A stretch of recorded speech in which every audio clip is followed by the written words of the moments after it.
Good evening, good evening, good evening. I hope you're well, and I hope your glass is half full rather than half empty. Don't forget, you can top it up no matter where you are. Welcome to Interesting Talks, Footprints Counseling Service. Today's talk is about how adversity makes us stronger. People might say that's never going to happen, but you'd be surprised how stronger you have come from challenges that you faced throughout your life. There's nobody here listening to this that has not faced some form of adversity in one form or another. And all of those adversities have led you to be able to be stronger and more resilient in the present moment, in 2025, for example. Now, when faced with a crisis, it's difficult in the moment to imagine the experience will eventually lead to some type of growth.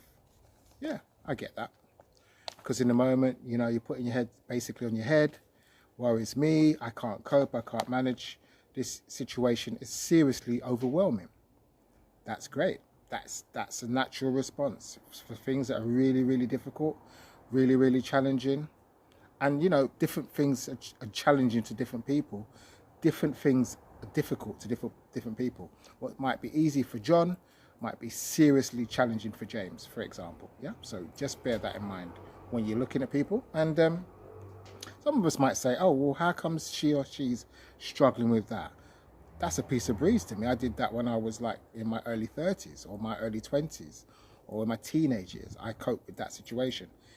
We're all built differently. We all act differently to challenges or adversity, okay? So resilience is a person's ability to bounce back from adversity and grow from the challenge. And research shows that post-adversity can help you persevere in present adversities. So past adversities can help you to cope with what you're dealing with now, as I've said in the opening statement. This can increase your empathy, being able to identify other people's challenges from their perspective, similar to what I'm saying. We need to be able to, ideally, not judge other people because of their shortcomings when they're going through a difficult situation, saying stuff like, oh, why can't they deal with that? Man up, for example, which is one of the famous words that everybody says, man up. Well, what does that really mean? Or woman up, what does that really mean to the individual that's going through a challenging situation at the time? This can also trigger a post-traumatic stress growth. Post-traumatic stress growth is an experience of a positive change after going through a significant stressful event. So everybody's heard about post-traumatic stress, but there is a post-traumatic stress growth particle to all of that people can grow from it and be more resilient in things that are going to come, because you know what, no matter where you live, no matter where you are, challenges are definitely going to come your way. So to have a good skill set, to have a grounding of how to deal with them, obviously is much better than being unprepared or trying to run away from issues and think that they're not going to come your way. They are going to come your way. The key is to be best prepared for them. And, after the panic hits in, calm down and analyze the situation and see where you're at and what you can do to deal with said situation. Researchers found 5 common themes people tend to report after experiencing a significant stressful event. You get a renewal appreciation for life.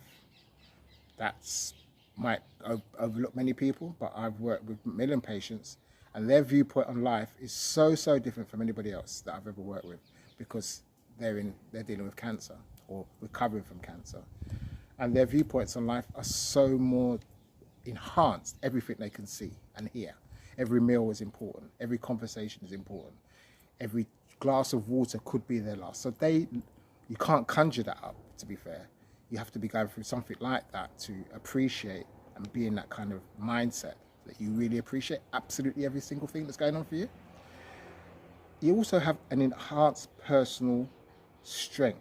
So from a traumatic experience, you get an enhanced personal strength.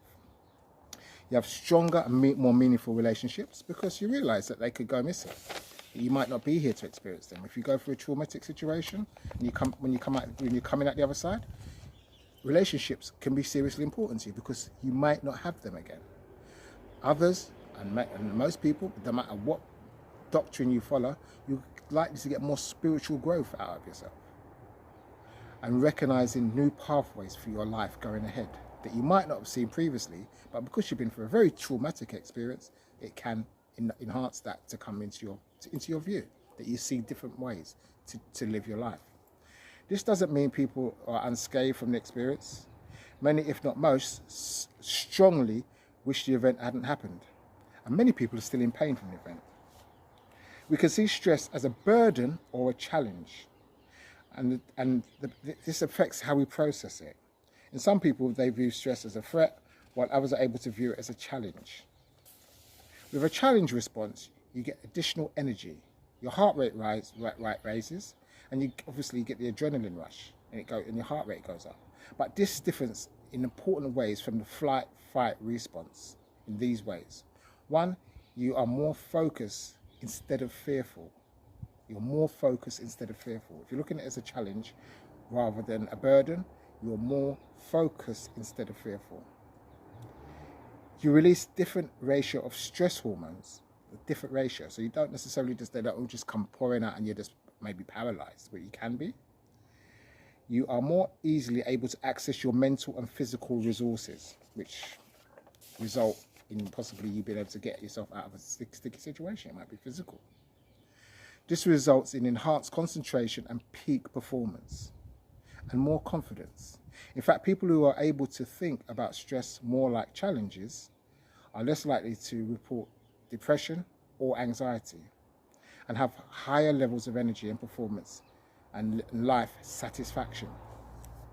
Asking yourself these questions can help harness your challenge response. Where do I have control or influence over this situation? What is a specific action or step I can take? What are my strengths? What resources do I have? What allows me to know that I can handle this? As in previous experiences that you've overcome. With that question. If your world feels out of control right now and your stress levels are at all-time high, know that past struggles, even small ones, have given you some ability to manage this one now.